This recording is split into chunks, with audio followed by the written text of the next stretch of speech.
महकमा मौसमियात ने 13 जून से मुल्क भर में बारिशों की पेशगोई कर दी, जबकि बाज़ मकामात पर ज़ालाबारी का इम्कान भी ज़ाहिर किया गया है।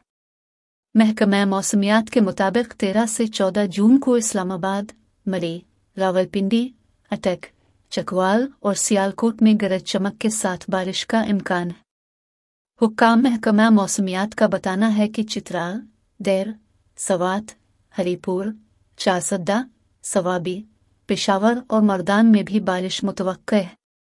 महकमा मौसमियात के मुताबिक 13 से 17 जून के दौरान ठट्टा, बदीन, थलपारकर में बारिश मुतवक्के है, जबकि इसी दौरान सखर, लाड़काना, जोब, बाखान, कलात, खुजदार और नसीराबाद में भी बारिशें हो सकती हैं। हुक्काम का कहना है कि 15 से 18 जून को कश्मीर, गिलगित बाल्टिस्तान, चित्राल और सवात में भी बारिशों का इम्कान है, जबकि बाज़ मकामात पर मूसलाधार बारिश के साथ ज़ालाबारी का भी मुतवक्के है।